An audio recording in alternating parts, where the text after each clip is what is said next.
amòfin ọ̀mọ̀wé Táyọ̀ Douglas PhD just papati lórí láìpẹ́ yìí Àwùjalẹ̀ Ìjẹ̀bú Òde ọba Síkírù Adétọ̀nà wọ́n wájà ó wá di àti ṣe ètò ìsìnkú lọ̀rọ̀ wá bẹ́ jáde lè ṣe oníṣẹ̀ṣe o ìṣẹ̀ǹbáyé kan ò wáyé ń bí o ìlànà ẹ̀sìn ti mùsùlùmí ni wọ́n fi sin kábíyèsí ọ̀pọ̀lọpọ̀ ọ̀rọ̀ ló bẹ̀rẹ̀ sí ní jẹ jáde àwọn èèyàn ní ohun tó ní í ṣe pẹ̀lú ọ̀rọ̀ ọba ohun ìṣẹ̀ǹbáyé ló yẹ á fi ṣe tá a bá sì ń sọ̀rọ̀ nípa àwọn nǹkan ìlànà yìí wọ́n ní àwọn òyìnbó tó dé àwọn ló gba àṣà àti ìṣe Yorùbá kí lè rí sí ọ̀rọ̀ àwọn ọba yìí wọ́n lọ ilé ẹjọ́ wọ́n lọ gbogbo rẹ̀ ọ̀pọ̀lọpọ̀ àwọn ọba náà ló ti ń sọ pé n tó tẹ́ àwọn lọ́rùn ni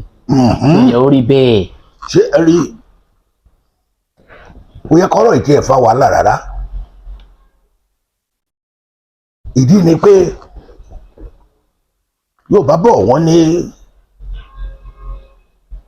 ìka tó bá tọ́ sí mú la fi ń romú bẹ́ẹ̀ ni ohun tó bá yẹni náà ló yẹni okùn òun yẹ adìyẹ.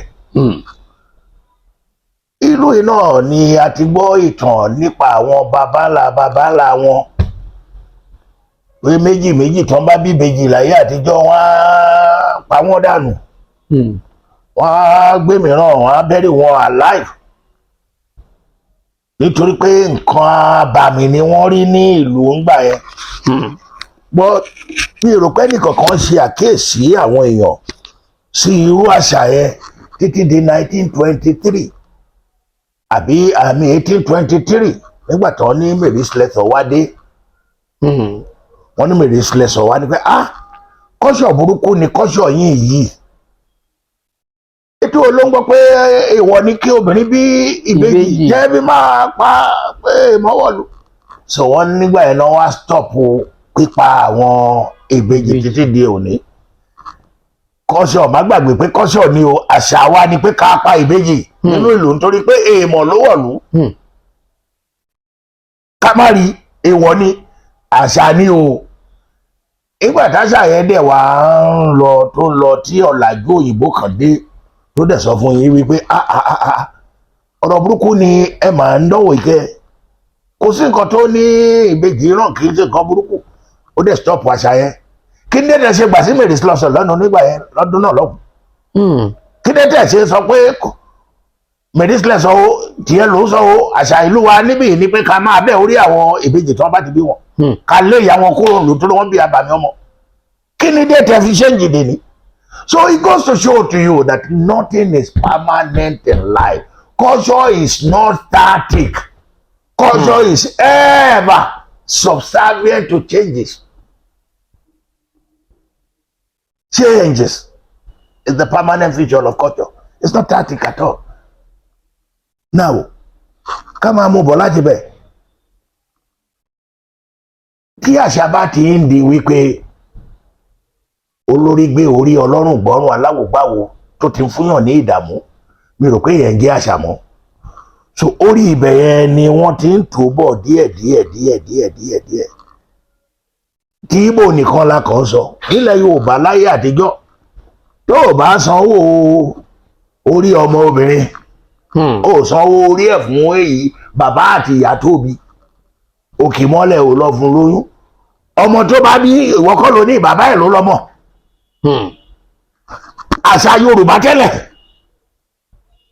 táwọn Ìgbò sì ń wù níwà lénìí tàbí sọ ti Ìgbò nìkan Yorùbá gan ti wù níwà tẹ́lẹ̀ rí kí ní tẹ̀sí papà máa maintain àṣà yẹn dì sí kóró lórí bímọ mẹ́rin ó pàdé ìyàwó ẹ̀ lẹ́yìn odi wọ́n jọ fẹ́ra ó túbà ó túṣẹ́ kó wá délé kẹ́ni nǹkan lónìí ọmọ kẹgbà gbogbo ọmọ ní ọwọ́ ẹ̀ ṣé kò ní ó máa sọ orí ẹ̀ ńlẹ̀ pẹ̀lú àdáni. So àṣà must change culture must change ìdí tí àwọn kóòtù wa gangan lára tí wọ́n fi sọ wípé any culture tí aláyé bá gbà gẹ́gẹ́ bí ìṣe wọn àṣà wọn ìṣẹ̀dálẹ̀ wọn ó gbúdọ̀ jẹ́ eléyìí tí ó jẹ́ pé like the court judgment will say, should not be very repugnant to public policy, good conscience, and natural justice. Kéèyàn jáde lẹ́yìn nísìn kó ní pé tí ara èèyàn kan ò bá yá, tára ọba ìlú kan ò bá yá, nǹkan tó lè mú kí ara ẹ̀ yá ni pé ẹ̀jẹ̀ ènìyàn kan lọ bẹ́ orí ènìyàn tí wọ́n ṣe láyé àtijọ́. Ǹjẹ́ tí wọ́n bá ṣerú yẹn lé òde òní tó jẹ́ àṣà, ta ni inú ẹ̀ máa dùn kan bẹ́ orí ọmọ ẹ̀ láti jẹ́ kí ara kábíyèsí kan yá àbí nǹkan kan. So oríṣiríṣi báyẹn ni. Now káwá wá sí orí ọ̀rọ̀ ọba àtìjẹ̀bú òde yìí, a ò mọ bí Ìjẹ̀bú Òde ṣe ń sin ọba tiwọn.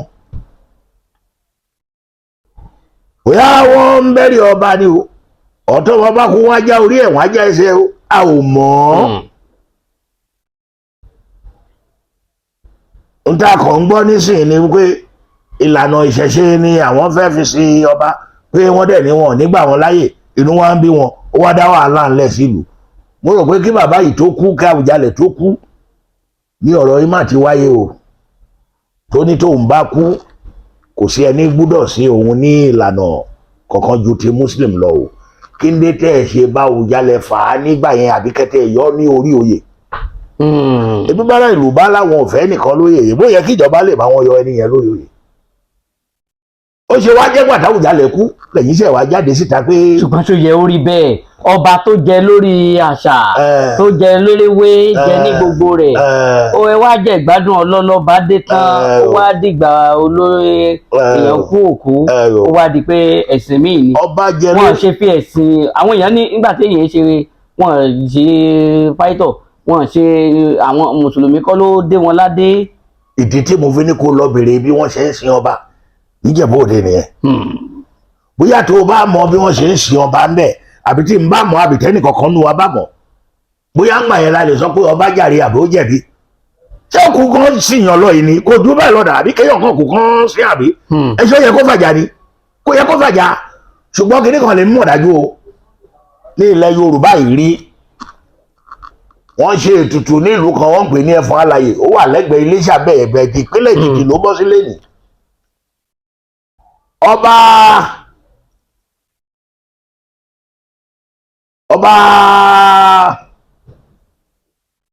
ìlú yẹn gbà yẹn Frederick ọwọ́ sọyà àbí ọwọ́ adáyọ àbí kíni kan Àtẹ́wọ́ ṣàdówó sọyà àbí Àtẹ́wọ́ gboyè Frederick Àtẹ́wọ́ gboyè àbí yes nílùú yẹn in the 40s was the ọba of Ẹfọ̀n Alàyè. Kò rí ẹ̀jẹ̀ tó máa fi ṣe ètùtù fún àwọn nǹkan tó ń fẹ́ kó tùbà kó tu ṣẹ́ngbà yẹn. Ó jẹ́ ẹ̀jẹ̀ ọmọ 18 months old àbí 2 years old, ọmọ palace guard ẹ̀, ara àwọn tó ń ṣiṣẹ́ fún tó ń jẹ́ servant nínú bẹ̀. Ọmọ ẹ̀ ló lọ gbé nírọ̀lẹ́ tán tóun àti babaláwo ìṣẹ̀ṣe ẹ̀ kí ọ̀bẹ sí ọmọ ọlọ́mọ ní ọrùn tán pa. Àdúpẹ́ lọ́dọ̀ Ọlọ́run wípé àwọn òyìnbó ló ń ṣe adájọ́ ní ayé ọdún tá à ń sọ wọ̀nyí. So òdìbò lọ yà fún mi, ọba mú kábíyèsí. Àṣà 1949 kóòtù dá ẹjọ́, wọ́n kàn yẹgi fún kábíyèsí. Yẹ́sì, kí n dé tí ìṣẹ̀ṣe ò ṣe gbè ńgbà yẹn, kí n dé tí wọ́n ṣe sọ pé ìṣẹ̀ṣe tó dáa ló ṣe tó fi dúnbọ̀ ẹ̀jẹ̀ ọmọ ọlọ́mọ. You see, sórí kìíní ìta bá ní ká fàágùn, ọjọ́ bọ̀ tí wọ́n máa kìyàn mọ́lẹ̀ láàrin ìgboro tí wọ́n fẹ́ fi ṣe tutù. Tàgbà yín ò ní ká lórí ìṣẹ̀ṣe tẹ́sí àmbábọ̀ yìí. Àníkẹ́ni tó ń ṣe gúngún má ṣe gúngún, àníkẹ́ni tó ń bọ̀rìṣà má bọ̀rìṣà. Àní èmi ojúlówó Yorùbá pọ́nbélé ni mí, mo dẹ̀ gbàgbọ́ nínú gbogbo ìṣe àtàṣà Yorùbá. Sórí eléyìí tó bá ti ń lọ sí pé kán mú orí ajá kan bẹ́ẹ̀ sínú èdè ògùn ẹ̀, ìwọ náà ṣe ìwà tó dáa nìyẹn. Ẹni lè mú ajá tó ń hàn jẹ sókè tó dẹ̀ ìmọ̀ ìpakúpa tí yẹn bá rọ́mọ ènìyàn kò ní ìgbàjú ìṣẹ́jú méjì láti bẹ́ orí yẹn náà. Cruelty to animal is cruelty to human life. Ó tà sọ nìyẹn. So àṣà. Ṣùgbọ́n bá tí ò bá dé bá wọn ṣe bẹ́ẹ̀, ìbá bá wọn pọ̀ bá rẹ̀ fún wọn lọ. Kí ló dé táwọn ò ṣe yọ ọba yẹn lóye? Ọba ò sọ gbà tó kù, ṣé gbà tó kù lọ́ba ló sọ bẹ́ẹ̀ ni? No, ṣé gbà tó kù ló sọ bẹ́ẹ̀ ni? Ó ti sọ ti pẹ́ náà. wípé tóun bá kú o ó ṣe interview gan ní last year before the last lórí ọ̀rọ̀ yìí náà ìgbà yẹn ló yẹ káwọn tó ń jà nísìnyí kan ti move pé alàgbà kọjá yẹ o. àwọn ọba àlùmí náà ti ń darapọ̀ pé báwọn náà ṣe fẹ́ nìyẹn o. wọ́n dẹ̀ jẹ́ kó fi yé wa pé kí nǹkan ló kọ́kọ́ bẹ̀rẹ̀ aláàfin tó gbéṣẹ́ ẹbí ìlànà mùsùlùmí náà fi sí ọba àgọ́ ìwòye tó lọ ẹbí àmì ìlànà kínní àbí jẹ gbogbo ẹbí ìlànà mùsùlùmí náà ni. bóyá àwọn èèyàn ti kọ́kọ́ sọ̀rọ̀ ṣáájú. ó ní mo ṣe ń sọ fún ẹ nísìnyí wípé tó bá ṣèmi ni àwọn tó ń jà nísìnyí ọjọ́ tí kábíyèsí ti sọ ní 2 years ago 3 years ago 4 years ago tó ti ń sọ̀rọ̀ yìí ọjọ́ yẹn ló yẹ kán ti lé kábíyèsí kúrò ní orí oyè. ẹ jẹ́ a sún síwájú. ẹ ṣe. lórí ọ̀rọ̀ ilẹ̀ nílẹ̀ Yorùbá. gbẹ̀dẹ̀. à ń talẹ̀ fàjòjì. gbẹ̀dẹ̀. ọ̀pọ̀lọpọ̀ àwọn ibi ló jẹ́ pé ọ̀pọ̀lọpọ̀ àwọn àjòjì ti ra lẹ̀ yìí ó ti wá dá nǹkan lẹ̀. gbẹ̀dẹ̀. nípínlẹ̀ Èkó wọ́n ní no man's land l'Èkó. gbẹ̀dẹ̀. nípínlẹ̀ Ọ̀yọ́ ọ̀pọ̀lọpọ̀ ti ra lẹ̀ lọ Sálálú. gbẹ̀dẹ̀. ọ̀pọ̀lọpọ̀ ilẹ̀ Yorùbá àwọn kan wà ń sọ pé tó ẹ bá lọ àwọn ilẹ̀ bòmíì àwọn èyí talẹ̀ báwa ṣe ń talẹ̀ kí ni tẹ́ ẹ lè sọ pẹ̀lú ọ̀rọ̀ ìlànà bá a ṣe ń talẹ̀ nílẹ̀ Yorùbá yìí. ṣẹ́rí before 1978 tí wọ́n náà ṣe land use decree tó dá gbogbo ìranù nílẹ̀ yìí kò sí ibi kankan nílẹ̀ káàárọ̀ oòjíire tí wọ́n ti ta ilẹ̀ rí.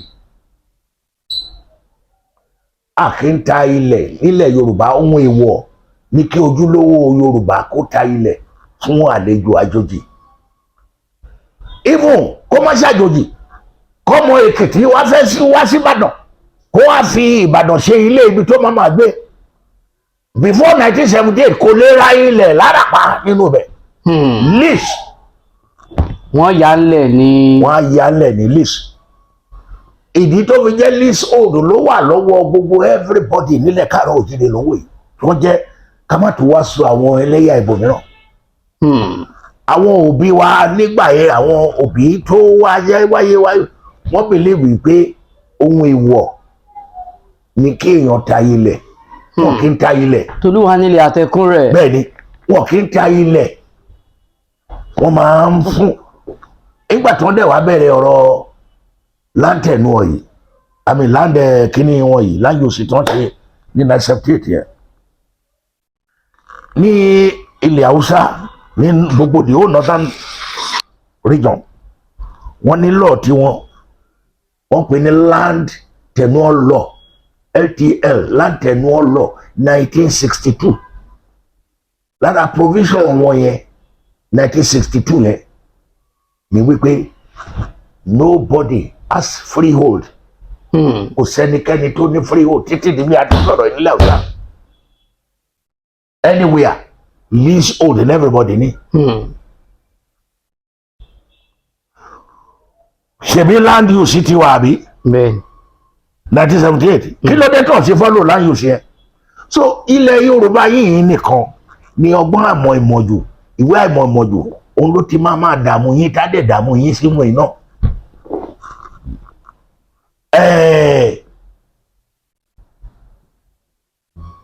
tí o bá ní pé ilẹ̀ jẹ́ 20 naira lẹ́nìí ilẹ̀ wọ́ọ̀tì 20 naira àlejò dé ó lò fẹ́ ra lẹ̀ lọ́wọ́ ẹ̀ kí ló mú ẹ tó ṣe pàpà fún un ní 20 ṣebí àtàpà ló ta kíní yẹn ní 20 naira àtàpà tó dẹ̀ pé ẹ kí ló dé tó ṣe fún ní lease 20 naira yẹn kájà sọ pé ìwọ nìkan ni ọ̀dà owó dá nílé ayé gbà fún ní lease 35 years wọ́n dẹ̀ lease fún wọ́n ti pàpà gba oyè tó máa gbà as simple as that ebi ò pa igúnnugún lọ́jọ́ alẹ́ wà fún ní lease gba oyè owó tí òun sọ pé o fẹ́ tàpá yẹn gbà á dẹ̀ wá máa sọ 30 kọ́bọ̀ or 1 naira ní ọdọọdún fún ẹ to show that you are the allodial title holder ìwọ ló ní allodial lord your allodial title ìmọ̀ a máa san 1 naira fún ẹ 35 years wà fún ní 35 years lease but kò kò disturb oyè tó ṣe pàpà fẹ́ ta ilẹ̀ yẹn tẹ́lẹ̀ látàpá àwọn ọmọ ẹ wọ́n á lè jogún wọ́n á lè rí nǹkan padà wá dé wọ́n á dé wá bá wọ́n á lè rí gbogbo ẹ̀ náà ò ní sìn ẹ̀ ń gbé gbogbo ẹ̀ ta ó káàkiri tani ò mọ̀ wípé ọba ìlú yín lẹ̀ ń tà mọ́ ilẹ̀ yẹn tó bá yá kò sí bí ẹ ti fẹ́ ṣe wọ́n ní bí ẹrú bá pẹ́ nínú ilé kan alájọbí ló máa fi ń bú alájọbí á dá fún ẹ ẹrú tó wà nínú ilé ló ń sọ pé òun àtọmọjá alájọbí o tó ń fi alájọbí ń búra o kálájọbí máa dá láàrin wa ọ̀rọ̀ alájọbí yẹn lẹ̀ ń fà lọ́wọ́ tẹ̀ mọ́ yìí. ṣe ni ṣe wọ́n lẹ́kọ̀ọ́. lẹ́kọ̀ọ́ nìkan ni tó bá dé Àkúrẹ́ ààyè máa yá kó o bá dé Adó Èkìtì ibo ti gbàbẹ̀ kan ibo ló máa yà nílẹ̀ Yorùbá káàró òjìrè tó ní rí ibo wọ́n ti gba ilẹ̀ everybody wọ́n ti rà lára alájọbí òun lẹ́gbẹ́ kòtò ẹ̀ òun lẹ́gbẹ́ tó bá di ọ̀la tí wọ́n bá jáde tán láwọn ní oyè ọba lágbájá kan eléyìí tán sì fira wọn jẹ ẹsẹ káàkiri ṣebí ti Ghana ló yẹ kẹ tó rántí wọn lẹ́nu ọjọ́ mẹ́ta ìgbé so èmi ò bá rọ àwọn aláṣẹ wa nílẹ̀ Yorùbá kábíyèsí Ọ̀jájá Ọ̀ọ̀ni kábíyèsí o Ọ̀ọ̀ni o Ọ̀ọ̀ni o Ọ̀ọ̀ni o Ọ̀ọ̀ni o Ọ̀ọ̀ni o Ọ̀ọ̀ni o kábíyèsí àṣìfẹ́lá fún orí adé o ẹ jọ̀ọ́ ẹ bá wa pé ìpàdé pẹ̀lúpẹ̀lú kẹjẹ kí gbogbo ilẹ̀ Yorùbá káàrọ̀ òjìrè fi ìmọ̀ sí ọkàn tó bá jẹ́ pé nǹkan kan wà tí wọ́n ń pè ní ìṣẹ̀ṣe ibi tó yẹ kí ìṣẹ̀ṣe yìí nǹkan ti bẹ̀rẹ̀ lórí ọ̀rọ̀ ilẹ̀ yìí ẹ wá fi alálẹ̀ ìlú ilẹ̀ Yorùbá ilẹ̀ Odùduwà ẹ wá fi ṣépè fún ẹnikẹ́ni tó bá talẹ̀ fájòjì ní àtàpà àríkájòjì máa ṣùgbọ́n jẹ́ ti tà ṣé ẹ gbà padà ní. ìjọ tí alálẹ̀ bá dìde sókè alálẹ̀ àgbà kan ẹ̀ padà so ẹ kọ́kọ́ fi yẹn lẹ̀ ìjọ tí ó bá yá alálẹ̀ láti gba ìpìlẹ̀ alálẹ̀ yóò gbà ń gbọ́ àgbà padà. sálálẹ̀ ó wàá lọ sílé ẹjọ́ lọ yí ìwé ẹjọ́. alálẹ̀ ò lè lọ sínú ilé ìwé ẹjọ́ kò ní ìdí ọ̀rọ̀ ìwé ẹjọ́ àbí kò ní ìdí ọ̀rọ̀ ìwé ìwọ ló léegun bá bẹ adégún ìwọ náà ló tún ní kò dégún ó di náà ọjọ́ tálálẹ̀ àdísọ́rù wọn yẹn sátẹ́gùn. Amòfin Táyọ̀ Douglas bó o lè ṣe mọ ọ̀gágun Ọládépọ̀ Díà tó jẹ́ igbákejì olórí orílẹ̀-èdè yìí lásìkò ìṣèjọba ológun ọ̀gágun Sani Abacha bó o lè ṣe mọ Dépọ̀ Díà kí ló dà yín pọ̀ kí lẹ lè sọ ń pa wọn. ẹjọ́ tó tóbi ọ̀nà ibi tó tóbi lẹ́fẹ̀ lọ yìí o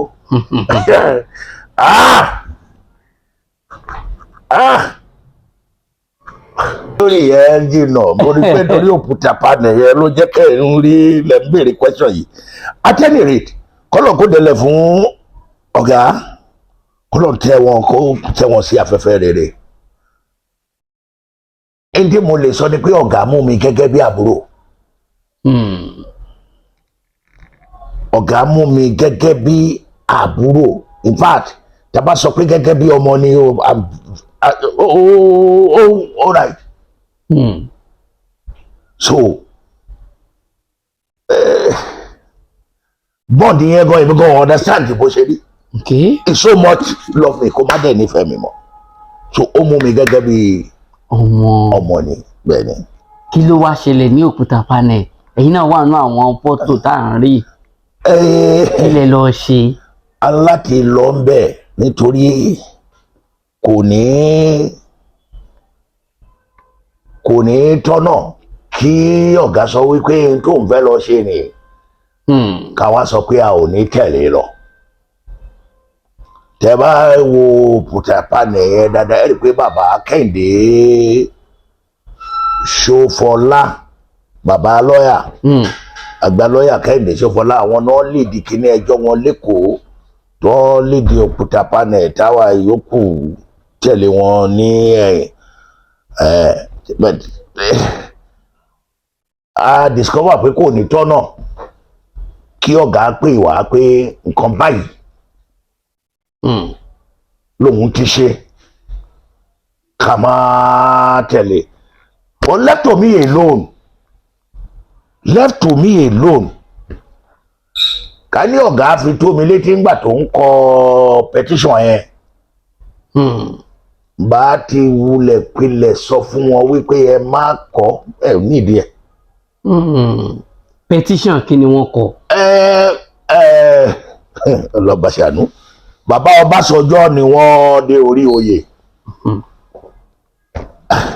bóyá nítorí ìgbà tí Mandela tó di president South Africa òun dá kinní kan lẹ̀ nílùú tiẹ̀ lórílẹ̀‐èdè South Africa pé Truth and Reconciliation Committee tiẹ̀ ó dẹ̀ mọ̀ wípé owó àwọn èèyàn dúdú lé ayé bí ìyá yẹn ń tara ìṣinsàlẹ̀ lọ́gùn bí ìwọ náà máa ṣe ò ní lọ wẹ́wà kó ta ráìsì yẹn náà ló máa ọrùn mọ́ ẹbẹ́ nìkan ń ta mọ́tò bí wọ́n kọ́ hòtẹ́ẹ̀lì ni bọ́n ń ṣe owó pure water ni àfitẹ́ bá jọ tẹ́tì àfitẹ́ bá jọ tẹ́tì àfitẹ́ bá jọ ṣépọ̀ àwọn òrónú rí nílẹ̀ èèyàn dúdú nǹkan tí wọ́n bá ti ṣe nìkan òun ló máa ń wo àwa ṣe so bóyá ẹni bàbá Ọbásanjọ́ náà rí nígbà tó náà dé orí oyè tó lóun fẹ́ dá truth and kíní kan òkúta commission panel lẹ̀ tó fi òkúta head ẹ̀ tó wá fi pè lókúta so nínú yẹn náà ti sọ pé gbogbo àwọn tó bá wà grief nílé ayé tó wà grief nípa Nàìjíríà Nàìjíríà ti ṣẹ̀mí wọ́n ti ṣe kíní kan wọ́n ti fi agbára Nàìjíríà jẹ mí níyàrí kí wọ́n petition òkúta panel ọgbọ́n kan lè wọ́gí àbábọ̀wò ni everybody rí mú wá láàrin kò sí nǹkan kan. ìdí accessory infertility ẹ kàn túbọ̀ bá institution náà lè jẹ́ pẹ̀lú gbogbo kíni yẹn. You destroy the armed forces itself. kọ́tẹ́ ṣe nínú ilé tí náà fi ń jó. òkúta panel wọ́n fi bà nǹkan jẹ́ tó ní. no dárúkọ recommendation tó kúta panel yìí. no dárúkọ àbáyọrí ẹ̀ yìí gbogbo ló yọrí sí. no ibo ló yọrí sí. Okay. So it was an exercise in futility. Èmi rò pé bàbá Ọbásanjọ́ tó set up náà yẹ kó approve ẹ̀ kó dẹ̀ pronounce nǹkan tó bá sọ bẹ́ẹ̀. But títí bàbá fi kúrò gidi. Kò sí nǹkan kan. Nothing. So why are you wasting your time? So ìdí tí ìsìn sọ fún ẹ pé ká ní mọ̀ pé ọ̀gá ní petition ń bẹ̀ ńgbà ẹ̀yìn ajá rí àbátẹ̀ sọmọ pé kọ́ withdraw ẹ̀ tó ti bá sọ fún wọn ìmídélé náà máa withdraw ẹ̀. There's nothing I've told him tó yí padà rí. Kí ni tẹ́ ẹ ti jọ sọ kí ni wọ́n sọ fún yín rí nípa Nàìjíríà nípa ìgbà táwọn gan wà pẹ̀lú ọ̀gágun Sani Abacha irú èèyàn wo ni ẹ pa Abacha fún yín torí lẹ́nu gbogbo ìgbà yìí àṣàmọ̀rọ̀ owó Abacha lọ́tún owó Abacha lọ́sì wọ́n sàn kówó òkú ọ̀run wá fún Nàìjíríà a sì ní náà bó ṣe ń wá. Ìjà ló dé tí orí di òwe. Abacha nìkan ni wá ń kówó. Ìjà ló dé tí orí di kíni tó dòwe. No. Tó bá ń wá ẹni tí òun àti Abacha mọ owó ara jù lé ayé. Jẹnadíyà ni. Jẹnadíyà ni. No. Abacha so much trust Jẹnadíyà. Kò ń pè ní Ladi, kò ń pè Donaldson. Donaldson. Ọ̀làdìpọ̀ díà. Donaldson. So close. Abacha so nífẹ̀ẹ́ general débi tó jẹ́ pé ńgbà tó yẹ kí general tó yẹ kó ti fi ogun lé Abacha ló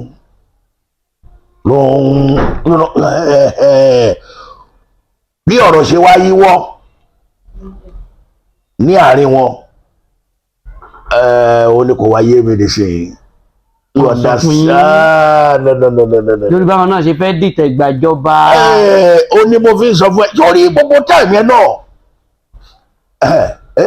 Kéèyàn ṣáà máa dúpẹ́ lọ́dọ̀ Ọlọ́run ni sórí ilé ayé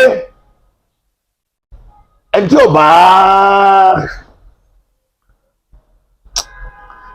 bá mọ Jẹnadíyà kanlẹ̀kanlẹ̀ òun ló máa jẹ̀bi fún sórí ọ̀gá rẹ̀ tẹ̀mí ń wò yìí oh my God kò ní ọ̀rẹ́ kò dẹ̀ ní ọ̀tá. Kò ní kíni. Kò lọ́rẹ̀ẹ́ kò lọ́tà. Kò ní ọ̀tá kò ń jẹ́ kí wọ́n bá òun ní ìdí nǹkankan. Kò nígbà tí wọ́n máa fi ìjọba Ogun State ńlẹ̀ wọ́n fi ìjọba Ogun State ńlẹ̀ as governor tó ń redeploy wọn padà sí kíní. salary account ẹ̀ First Bank ni. Salary account wọn First Bank ni. Gbogbo owó tó wà ní account ẹ̀ kò tó 1,000 naira. Nígbà náà. Yes. Akẹ́kọ̀ọ́ ṣoṣo tó dẹ̀ nínú ẹ̀. Okay. Which he showed. So local state tó bá ní pé ó ṣe ó kówó jẹ ni. Ṣé kì í wá ṣe pé bóyá torí ọ̀rọ̀ owó? Mo bọ̀ tó bá ní ó kówó jẹ as governor local state irọ́ ló pa. Mo wá sọ ìgbà tó di chief of staff àbí nǹkan kan o but mò ń sọ background irú ẹni yẹn fún ẹ. Ọ̀gá ò ní ọ̀rẹ́ kò ní ọ̀tá ṣé mo kí mo ti sọ. Yes. But kí ni ọ̀gá di chief of general staff àbí kí lẹ ti pè yìí igbákejì Abacha fún Olúwa o ọ̀gá tó jẹ́ pé kò láì káriwo ọ̀gá ò ṣe birthday ọ̀gá ò ṣe anything tó bá lóun ṣe birthday nísìn kó bá lóun ṣe aláyọ̀ṣe ní ẹgbà tó pé for 50th tó ṣe 50th birthday àti 40th birthday inú ilé ṣókóló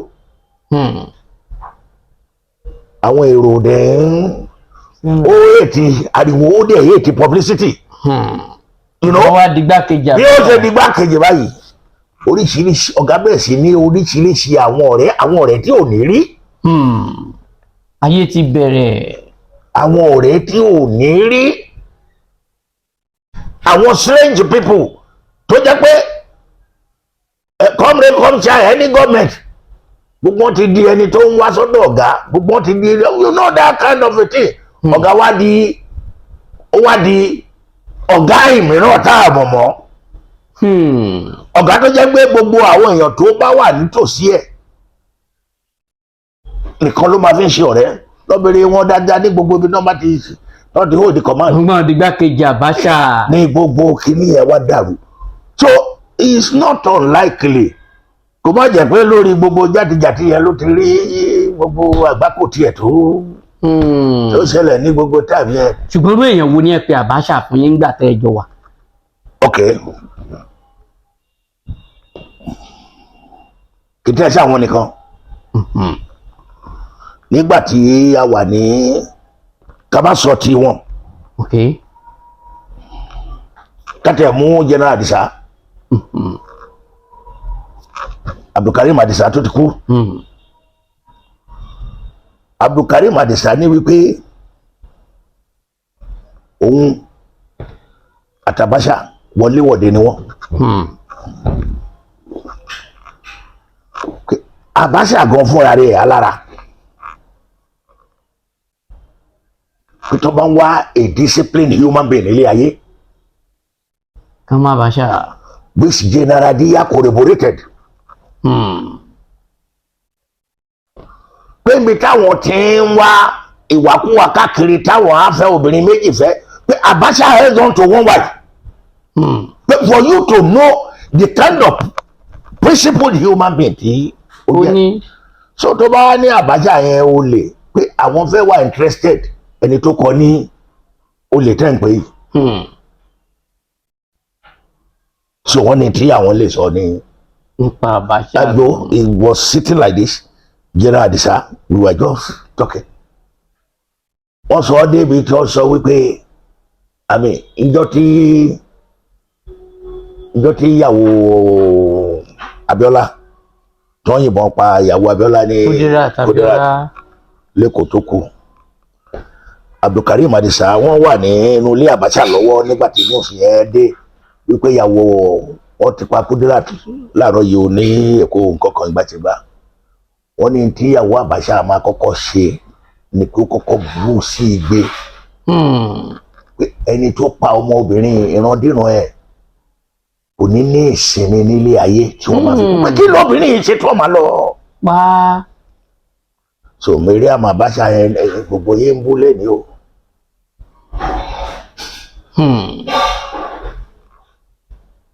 O ti ń dẹ̀tí kan tí mo sọ báyìí. Àgbọ́yé. We don't know many things. Except we are fortunate to move at the close quarters with them. So Jenadiya ti sọ wípé Abacha was a disciplined officer. He said he would remain grateful to him even at torí aṣáàrùn rí owó báyìí owó ń wọlé lórí gbogbo ìgbà owó ń wọlé wọn ní owó Abacha tó ń dé o ilé ó tún mì tìtì. Bóyá Abacha ló ní. bó bá ṣe àjẹ́ pé owó Abacha ní igbákejì Abacha ń kọ́ ń bo ló wà. Abẹ́tà kí àwọn tí wọ́n jọ ṣe iṣẹ́ gbà yẹn lọ́nà Abacha ò lè fúnra rẹ̀ lọ́ máa kó lọ Germany. Abacha ò travel throughout nígbà tó fi wà ní orí oyè àbí kò lọ Amẹ́ríkà kò lọ Paris kò lọ Germany kò lọ kankan bẹ́ẹ̀ gbogbo bẹ̀lẹ̀ tí kò wà Abacha wà yàbí ẹ lọ bèrè lọ́wọ́ àwọn tó kó lọ́bẹ̀ ta ló lówó orúkọ ta náà fi gbé síbẹ̀. bó o lè ṣe pàdé MKO Abiola kí ló dà yín pọ̀ ìbáṣepọ̀ wo níbẹ̀ láàrin yín àti Abiola MKO. A ò ní ìbáṣepọ̀ kankan pẹ̀lú ẹ̀rí ju wípé patience ló mú wa rí ní nọ́mbà 3 Bodilon Street tó jẹ́ official quarters General Oladipo Odeya àgbà yẹn. General Oladipo Odeya was still the director of administration àbí kankan kó ló pọ́n wá lọ di commandant whatever staff college tí wọ́n wá lọ ṣe kẹ́yìn. Abiola wá sọ́dọ̀ wọn lọ́sàn-án gangan ní 1992. Ìgbà yẹn wọ́n ti bánu àwọn Fáláyé wọ́n ti bánu wọ́n tuntun bánu àwọn àjíyàdé àwọn ti bánu ọgbà yẹn. So he now came. Ọ̀dọ̀ Jenadiya ni mò ń wà ń gbà yẹn Bodilon. So bó ṣe dé official quarters sí general nìkan ló ń gbé official quarters sí ẹ̀ nìkan ló ń gbé kò báyàwó gbé kò bá anybody gbé àwọn ọmọ ìwà àmì ìyàwó wọn wà ní personal house yẹn. So when the man came he requested that I should come. Abiola ló sọ pé kí wá Jenadiya wà lọ́dọ̀ ọ̀gẹ́ tó bá ti dé wọ́n ti kọ́ àwọn àtàgbàlagbà bá ti sọ̀rọ̀ ọmọdé á lọ bọ́n ṣe mọ̀ yà járe náà later on general wá sọ oríṣìí fún mi. Màá sọ oríṣìí yẹn tí màá sọ story tán. So lọ́ba ní bó ṣe wọlé gbàrà gbọ̀n ọjọ́ kan wọ́n ṣe gbogbo ẹ̀. Wọ́n wà lórí kíní mo wà níbi dining table tó close mọ́ bí fóyà ibi tí wọ́n jókòó sí. Wọ́n bá ní pé òun tọ́ gbogbo àwọn Yorùbá songs tó wà ní high position káàkiri ni nítorí pé òun àtọ̀rẹ́ òun sọ̀rọ̀ lé ní ìyá bíbí àbí wọ́n sọ̀rọ̀ lánàá ọjọ́ tí wọ́n sọ̀rọ̀ yẹn wípé òun lè go ahead láti lọ contest election. General ni pé what did you say? Ó tún repeat ẹ̀ pé Alhaji kílẹ̀ sọ yìí ọlọ́run sọ pé Alhaji sọ pé àwọn ti bá ọ̀rẹ́ àwọn sọ̀rọ̀ IBB. IBB dẹ̀ ni yes the course is clear bó ṣe put ẹni ẹ̀ that he can go ahead and contest the election. General wa mi orí wáyé pé ṣe ẹ ṣúọ ó ní yẹsùn ṣúọ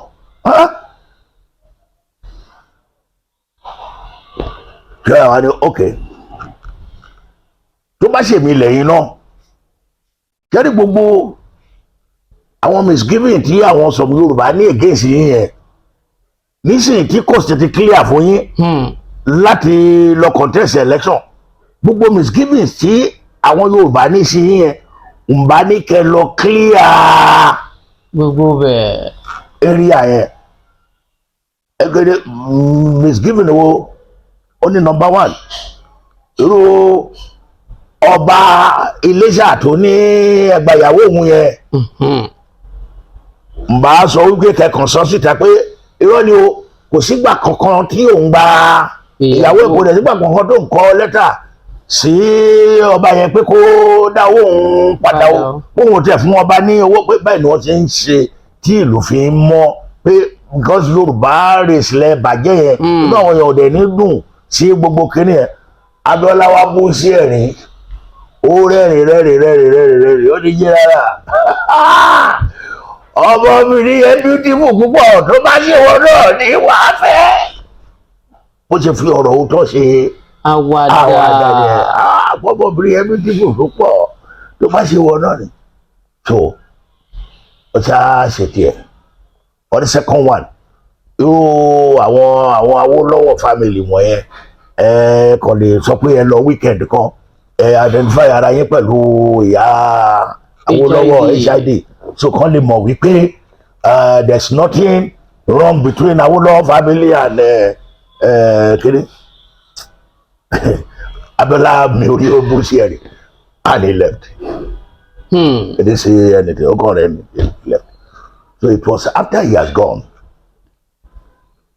Nigeria ní pé ìjọba wáyé tí mo fi ní kó dúró lẹ́ẹ̀kan mo nínú sà pé ó déwájú oúnjẹ ẹjọ́ ó dẹ́yìn òun ṣe kíni ó ń dasọ pé ìgbà yẹn ni torí àjáde ní inú newspaper láàárọ̀ ọ̀la nígbà t'Abiola ń campaign fún kíní ẹ rò pé 10 million naira ló gbé kalẹ̀ fún òun ní ilé o. ilé.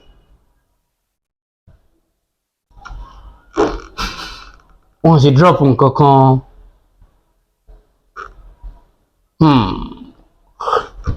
So ó ní ìyẹn number 1. Number 2, bàbá Olúfàlàyé ṣì wà ní ayé. Bàbá ọba ni wọ́n jẹ́ ní area kan l'Ákúrẹ́ nísìn. Area kan l'Ákúrẹ́ wọ́n ṣì wà láyé. Ọbalé. Ní kì í ṣọ̀balẹ̀ ọba ìlú ni wọ́n jẹ́ ní Àkúrẹ́ nígboro àmì ní area kan tí wọ́n ti ń fún wọn jọba ní Àkúrẹ́ bẹ̀. So jẹ́nà ní pé ńgbà tí àwọn Olúfàlàyé tí ń ṣe ìdíje fún kíní presidency kó tó pọ́n wá bá wọn tán Abiola dé yìí pé Olúfàlàyé bàbá Olúfàlàyé àwọn náà wá sọ́dọ̀ wọn wọ́n dẹ̀ wá sọ wípé àwọn ní káwọn wá sọ fún wípé báyìí ó lẹ́gbọ́n ló máa ń pe gbogbo wọn pé gbà tó dé tó sọ pé ababy promise òun ní ipò ààrẹ yìí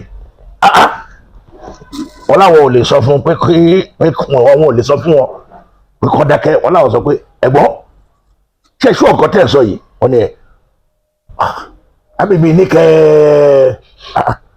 wọ́n láwọn ní ó mà táyò wọ́n láwọn á fi story kan àwọn á fi pa òwe fún Olúfàlàyé bóyá ó máa change opinion wọn wọ́n níbẹ̀ wọ́n get àwọn tó fún bàbá Olúfàlàyé wípé wo ababy lọ sí Japan àbí China nígbà tó ń ṣe head of state ó dé ó ra aago Raymond Wells ṣẹ̀ṣẹ̀ ń jáde ní gbogbo táyà yẹn ni ó ra Raymond Wells wọ́n ní báwo ṣe rí aago yẹn lọ́wọ́ ababy àbádé jẹ́nà ẹ ra aago ewu eléyìí lè ra tèmi wá pé nǹkan kọjá àbúrò àgbẹ̀ olóṣèlú pé no méjì ló rà wà fún ẹnì kan pé irú ẹ̀ méjì ó lò ní ẹ fún mi ní aago tọwọ́ yìí ó lọ sọ pé no méjì ni mo rà I'll give you one aláwọ̀ sọ pé okay no problem ìgbà ọdún kò ń gbà ó ní later see me later you collect it olóòtú about a day táwọn ń pò sódò àwọn fẹ́ lọ sọ́dọ̀ ababy lọ́gbà aago ọdún ìbàtà àwọn mẹ́rin lọ́dún tó pa ababy promise wọn ní the same aago nínú àwọn ọ́fíìsà wọn. pé táwọn aago tó wà lọ́wọ́ ọ̀gá ó kì í síbẹ̀ ó kì í síbẹ̀ ó ní yẹn náà dà méjì ló ra and as promise one. wọ́n fi òkò kan ọ̀gbìn àwọn mẹ́rin wọ́n lè dábàá tún ní ọ̀rẹ́ àwọn kan lọ́jà àbí ọ̀fíìsì àìjẹ́ náà sọ pé méjì lágbègbè náà ó lò bá fún mi ní ìkan nínú. wọ́n láwọn fi irun story yẹn sọ̀rọ̀ fún bàbá bóyá lè get wípé ẹ mà ti ń pọ̀ ní orí kíní ìta baby promise pẹ̀lú ipò promise yìí. yàtọ̀ I promise you I promise. So ó ní eventually gbogbo ẹ̀ ló ó ní ṣe irú yẹn ló máa sọ fún MKO tí MKO ní sọ wípé òun wà lára àwọn tí ò fẹ́ jẹ́ kó ń di ààrẹ. So bàbá Fáláyé nìkan làwọn sọ ọrú story yẹn fún àwọn sọkùn làwọn fi ní kí n wá jókòó because of misrepresentation kò jẹ́ bó ṣe jẹ́ that was the first and the last time tí máa rí MKO nìyẹn. torí ìgbà kan ṣáájú ètò ìdìbò 2023 ẹ sọ̀rọ̀ ń pa Kọ́lá Abíọ́lá ẹ ló lè lérò míì lọ́kàn o ṣùgbọ́n ipò ààrẹ tí ń dùn ó ń ṣeré ní erémọdé ni ẹ nígbàgbọ́ kó lè bó ṣe wá wò pé kí ni tẹ́ ẹ rí tí ẹ fi wá sọ bẹ́ẹ̀. You see lórí àwa Yorùbá ní àwọn ìwà kan ní inú ìwà ẹ nira tó jẹ́ wípé. tí bàbá rẹ̀ ò bá dà rẹ sóhun ò lè dà rẹ ni. kì í ṣerú yẹn ibo ni Kọ́lá ti ń bọ̀ nínú ilé wo ló tò rí débi tí ó ti wá ṣẹ́gun ààrẹ kò tí ì tó local government kò tí ì di kánsẹ́rọ̀ kò di kíní àkàndédé yọjú wá ní kò tí ì di gómìnà kò tí ì di gbogbo ẹ̀. Abíọ́lá náà ò di gbogbo yín o tó fi ní ipò ààrẹ lónìí. àwọn nǹkan tábíọ́lá fàjọ sílé ayé ojú ààrẹ mẹ́wàá gbogbo ìlú bòmí lọ. àwọn ọmọ rẹ̀ náà ló jogún rẹ̀. ṣé wọ́n rí jẹ báyìí ṣé wọ́n dẹ̀ rí ṣe báyìí ṣé wọ́n lórúkọ ẹ̀ náà mú sókè báyìí ṣé wọ́n sọ kọ́bẹ̀ náà dé kọ́ méjì báyìí. no bàbá wọn ti wà ní conglomerate ITT wọ́n ti ń ṣiṣẹ́ lókun ṣiṣẹ́ gbogbo ẹ̀ ṣe he had wide experience. so ọmọ wa dìde ó ní pé òun fẹ́ o tèmi rí ngbà yẹn tí mo fi sọ pé òtún bá ń tẹ òfútù fẹ́ tẹ̀ ní tó ṣe ó ní ara àwọn ìwà àwọn èèyàn wa tí mò ń sọ. He has an axe to grind with Tinubu. ó ní àwọn kankan tó ní lọ́kàn against Tinubu. ọwọ́ pé bàbá yẹn fẹ́ jáde síta ló ti òun náà síta gbà yẹn. bóyá òun á ká ló ní èrò lẹ́yìn ni ara ẹ̀ lára ẹ̀ ń yẹ ó máa pín gbò bàbá dé bàbá nìyẹn. but ọwọ́ wípé kàkà kéku ẹ má jẹ ṣèṣe ká fi ṣàwádànù yìí ó ní ò jẹ́ kó rí iṣẹ́ ilẹ̀ àwa ti rí dání eré ọmọdé. eré ọmọdé ló ń ṣe. bẹ́ẹ̀ ni. ẹ̀yin ni director legal affairs Yoruba Ko'ya. bẹ́ẹ̀ ni. Dr. Christopher Ogunbanjo Foundation bẹ́ẹ̀ni àti Electric Farms wọ́n fún Yoruba Ko'ya ní 8 hectares ilẹ̀ bẹ́ẹ̀ni pé kẹ́ẹ̀fì sí ohun jíjẹ kẹ́ẹ̀fì sí iṣẹ́ àgbẹ̀ bẹ́ẹ̀ni látọdún 2020 níbo ni iṣẹ́ àgbẹ̀ ń dé dúró àrí Yoruba Ko'ya rice Yoruba Ko'ya maize àgbàdo Yoruba Ko'ya rèé o àrí Yoruba Ko'ya rèé o níbo ló wà kí ló ṣẹlẹ̀ tá ń talẹ̀ tá ń wà lóko níbo ni nǹkan dé. ṣe ó mà ṣe o ṣe rí nígbà tí bàbá àgbà tí sẹ́nítọ̀ Tokunbo Ogunbanjo àrólé bàbá Chris Ogunbanjo nígbà tí wọ́n fi orúkọ Chris Foundation fún wa ní ilẹ̀ yẹn inú wa máa dùn o gbogbo akitiyan wa ń gbà yẹn ni wípé kí àti ẹ̀kọ́kọ́ bẹ̀rẹ̀ cassava wíta bá mú cassava lẹ́gbẹ̀ẹ́ kan bó bá ṣe ń lọ sí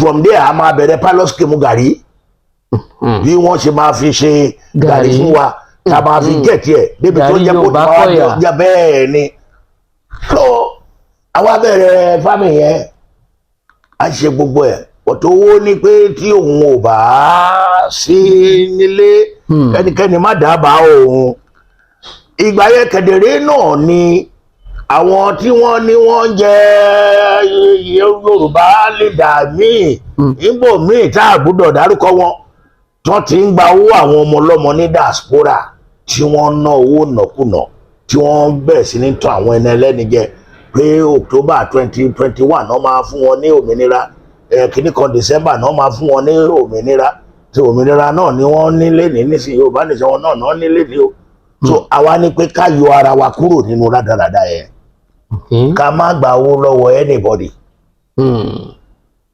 àti àwọn gómìnà wa o àtàwọn olóṣèlú wa o kò sí ẹnikẹ́ni tá a kọ ẹnu sí kò dẹ̀ sí bí a ṣe fẹ́ rí owó ṣe fáàmù yẹn so ibi tá a ṣe dé individual efforts àwọn mẹ́mbà wa díẹ̀díẹ̀ tó ń believe nínú course yẹn àwọn kan wà ní Amẹ́ríkà àwọn kan wà ní UK àwọn yẹn little wọn tán lè mú wá ná upon the whole ó wá bọ́ sígbà tí Buhari tó dóde tí àwọn Fúlàní náà dóde tán bẹ̀rẹ̀ sí ní jẹ gbogbo oko tán dẹ̀ mú gbogbo oko wá tí wọ́n bàjẹ́ tán ṣe gbogbo ẹ̀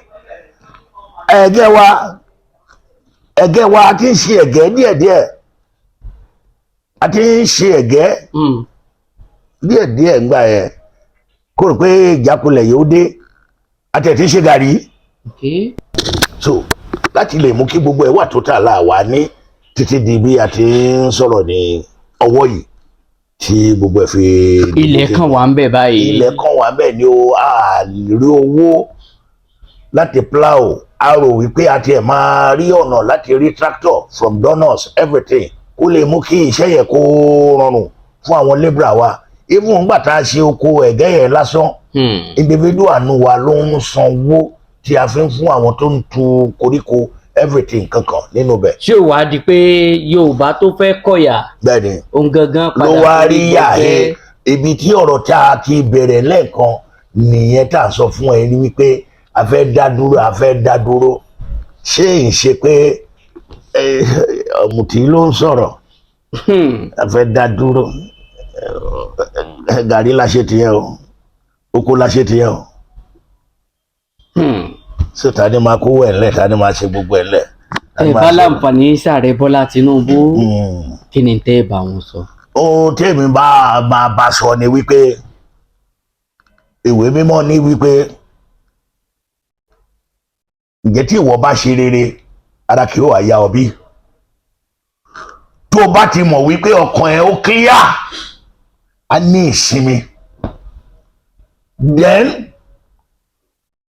kó rántí nígbà tí wọ́n ń kìlọ̀ fún ẹnìkan nínú Bíbélì nípa ìjọba ọ̀run. Bíbélì ní no man that lays his hand on a plow and look back is fit for the kingdom of God. O ti kí ọwọ́ ẹ̀ sórí iṣẹ́ yìí pé ó fẹ́ ṣe. Ó ní tó bá ń wẹ̀yìn, ó ní òye ní ẹni tí ó máa wọ ìjọba ọ̀run. Èmi ò bá sọ fún ààrẹ tí n bá rí ilé ní wọ́n náà wọ́n pé ààrẹ ṣé n tó ń ṣe dá ẹ lójú wípé àti padà sí ipò rere ọmọ Nàìjíríà ló ń ṣe lọ́wọ́ yìí ẹ̀kọ́nọ́mì wa tó bá níbẹ̀ ni baba ẹ go ahead. Ẹ má wo ẹ̀yìn o nítorí if you lay your hands on a plan look back wà ní rail forge ahead with whatever you are doing. A máa fi àdúrà ràn ẹ́ ní ọwọ́ kò sí ẹni ṣe irú tó ń ṣe yìí tí ò ní ọ̀tá yìí dẹ̀ bẹ̀rẹ̀ nípa inú níbí ni kó o bá wò ó jù nígbà tí Tinubu kọ́ fẹ́ wá ṣe ààrẹ tó fẹ́ ṣe yìí Tinubu lọ́jọ́ kan ó sọ fọ́ba Òṣogbo àbí owó kíní ẹ̀ àtàjà Òṣogbo wọ́n ní mi fẹ́ fi ajẹ́rẹ̀ jẹ gómìnà níbi ajẹ́rẹ̀ ni mi fẹ́ fi ṣe gómìnà fún yín kó lè máa kó Ọ̀ṣun wá fún mi lẹ́kọ̀ọ́ oníṣẹ́ yìí ní owó mi lọ́wọ́ ni ṣe lówó mi lọ́wọ́ ni gbogbo Ọ̀ṣun lówó mi Tinubu ló ń wọ̀ ẹ́. Lagos boy city boy. Look, Tinubu ló ń wọ̀ ẹ́ aṣíwájú ẹ̀ is a very firm human being kò mọ bí wọ́n ṣe ń pẹ́ ọ̀rọ̀ sọ a sọ fún ẹ categorically ní ibi tó bá wù kó já sí irú èèyàn tí nígbà tí ọ̀gá ẹ̀ tó ní òun fẹ́ bẹ̀rẹ̀ sí í ṣe kíní 2023 gbogbo ọ̀tá tó ní yùn lé ayé ilẹ̀ Yorùbá ló ti ní. Ǹjẹ́ ẹ ti béèrè ìdí ẹ̀ láyé tó fi jẹ́lẹ̀ Yorùbá? Inú níbí ni wá pọ̀ ju inú níbí ni ọmọ Yorùbá kò kọ́ta ìmọ̀ wá wù béèyàn bá ń dìde kí inú sàmà bí yíyan ṣá òní orò ilé yín ó ṣe jábà lákòókò tako Tinubu. Ṣé ẹ nígbàgbọ́ nínú orílẹ̀-èdè Nàìjíríà? Well, I would say mo ní ìgbàgbọ́ nínú ara mi, mo ní ìgbàgbọ́ nínú Ọlọ́run, mo dẹ̀ wá ní ìgbàgbọ́ nínú àwọn ènìyàn tó ń hùwà bíi tèmi. Ẹ jẹ́ ká fi sí báyẹn. Tó o bá sọ pé ṣé mo nígbàgbọ́ lórí Nàìjíríà, má jẹ́ kí n tọ́ èmi àti Fúlàní à ń ṣe kan. Èmi àti Ìgbò kò sí bí ẹ ṣe fẹ́ pìtàn ajá tó máa kan lè má mú. A kì í ṣe ẹyin ọkàn dáadáa. Ó ti wá hàn gbangba nísìnyí pé tí n bá gba ibi báyìí lọ àti Yorùbá, ibi báyìí ni Ìgbò ń gbà lọ, ibi báyìí ni Fúlàní ń gbà lọ, ibi báyìí làwùsá ń gbà lọ. Gbogbo wa ti pín jàtijàti. Ohun tó lè bá wa kẹ́dùn kínní ńlẹ̀ òun ni pre-1966 wa yìí kọjá padà sí regionalism wa. Ìdí tí mo ṣe béèrè rèé, ọmọ yín ọ̀gágun naval lieutenant Olúfọláhàn Douglas. Bẹ́ẹ̀ni. Iléeṣẹ́ ọmọ ológun ilẹ̀ òkèrè ní à ń bá ṣiṣẹ́. Bẹ́ẹ̀ni. British Royal Navy. Bẹ́ẹ̀ni. Ìbírọ̀gbà Douglas. Bẹ́ẹ̀ni. Agbẹjọ́rò tó gbóná ní nílẹ̀ Gẹ̀ẹ́sì United Kingdom. Bẹ́ẹ̀ni. Tí ìdílé tẹ́yìn fi yà tètè ti àwọn ọmọ yín ta pé lórílẹ̀‐èdè Nàìjíríà yóò bá wọ̀ ẹ̀yin ẹ lọ mọ́ ṣe rere lọ́hùn-ún. Bẹ́ẹ̀ ni àwọn lọ́mọ ogun náà Nàìjíríà, àwọn láwọn dókítà náà Nàìjíríà. Ìkíní, àwọn ọmọ tó dárúkọ yìí Olúwa kó túbọ̀ pín rere kan ọmọ oníkálukú gbogbo wa, ọlọ́jẹ́ káwọn ọmọ wa náà máa ní ìlọsíwájú. Àwọn tá à ń gbàdúrà fún nìyẹn. Àwọn tó ń dárúkọ wọ̀nyí tó dárúkọ yìí ọmọ bíbí ìlú ọba ni wọ́n, kì í ṣe pé wọ́n lọ ṣe àtìpó níbẹ̀.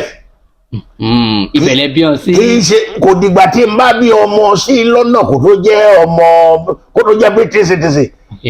N bá lọ bímọ sí Kano lénìí kí n bí ọmọ sí anywhere ní Nàìjíríà bí wọ́n lè cost me birth certificate ẹ̀ ní hospital ibi tó bá mú lọ sí British embassy wo British citizen náà wo bí àwọn ọmọ yìí.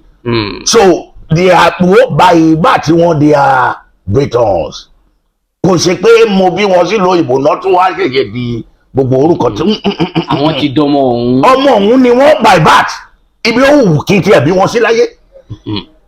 Ìyá wọn ó ti ní àgbẹ̀rẹ̀ mi sọ everybody British citizen. So kò dìgbà tí n bá bí wọn sí lọ́nà kan tó jẹ́ by birth wọn British citizen ni wọn. Ọmọ onílùú méjì ni. Bẹ́ẹ̀ ni, so dual citizenship wọn ní lọ́wọ́. So èyí tó wá wù wọ́n ò ní wọ́n yà sí. Wọ́n lọ kàwé, mo kọ́kọ́ make sure pé wọ́n kàwé wọn níbi díẹ̀ wọ́n lè fi mọ ẹbí mọ ara wọn. Àbí bẹ́ẹ̀ kọ́ kó tó di pé wọ́n lọ padà.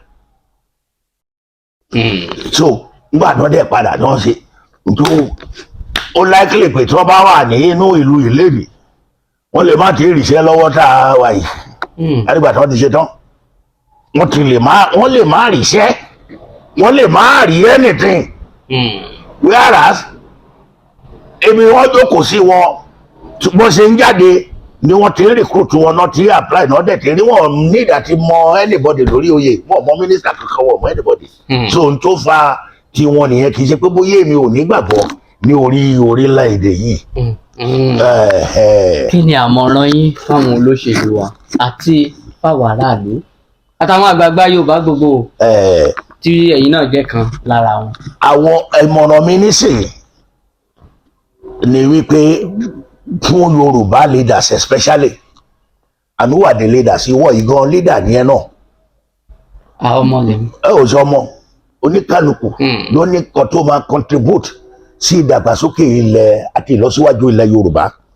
Ìmọ̀ràn mi nísìnyí ni wípé sórí wọ́n máa ń pe kinní kan ní handshake across the Niger kí wọ́n bẹ̀rẹ̀ sí ní ṣe no man is an island kò sí ẹnìkan nílé ayé tó jẹ́ àwádé rí you need others to thrive in life kọ́ máa mú handshake wọn yà across the Niger kọ́ lọ wo kí ni ọmọ TV kí ni ìrònú ọmọ TV sí ọmọ Yorùbá kí ni ìrònú ọmọ Ìgálà sí ọmọ TV kí ni sí ọmọ Yorùbá kọ́ tiẹ̀ tó bá lè pa ojú wọ̀nyẹn pọ̀ rere máa dé bá wọn rere máa dé bá orílẹ̀-èdè yìí ìyẹn ní èjì nípa irú ìyẹn wọ́n lè pa ẹnu pọ̀ pé irú particular politics tó ń ṣe lọ́wọ́ báyìí o politics tó ń ṣe lọ́wọ́ yìí o kò ń ṣe ìjọba ni o kò ń ṣe nǹkan tí Nàìjíríà nídìí nìyẹn o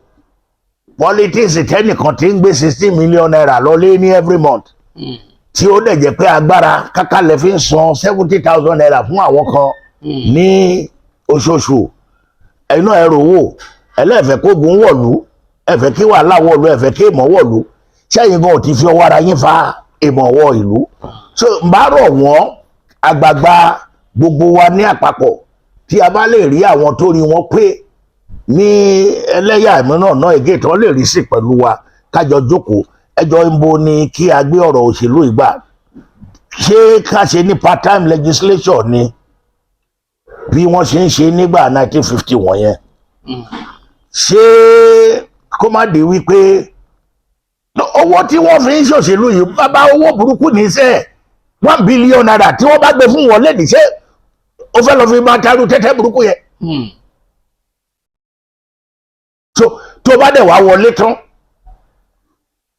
wàá wá ní pé ìwọ ni Jésù tí wọ́n rán wá o láti wá kọ́ṣẹ́ ayé lọ wàá máa ṣiṣẹ́ dáadáa o nípa owó tó ná yẹn o ní kó kọwọ́ bọ àpò ìjọba láti mọ́wọ́ ẹ̀ padà so ibi tí a ti rí wàhálà yẹn nìyẹn ibi tí a ti rí so kí wọ́n wá ọ̀nà tí wọ́n máa fi tuntun irú ìjọba tá à ń ṣe lọ́wọ́ yìí part time kówó má ju 150,000 naira lọ lóṣù 50,000 naira lọ lóṣù ìgbà yẹn làwọn ẹni eré máa ṣẹ̀ṣẹ̀ yọjú pé yes àwa ti ṣetán láti. ẹ ṣe púpọ̀ ọpẹ́ pàtàkì lọ́wọ́ amòfin ọ̀mọ̀wé Ṣayọ̀ Douglas PhD just papati agbámọ̀jẹ̀lú bàjẹ́ agbẹjọ́rò tó gbónú gbóyà ni wọ́n Director Legal Affairs Yoruba Ko'ya mo lérò pé bàbá tún kàn sí yín lọ́jọ́ mi. ẹ ṣeun gan olótù kọlọ́ọ̀ṣọ́ wa ṣe é ju ìgbà yẹn lọ kò sígbàkigbà tẹ́ bá pè wá tí a ò ní dá yín lóhùn adẹ̀dùpẹ́ tí ẹ wá ààyè náà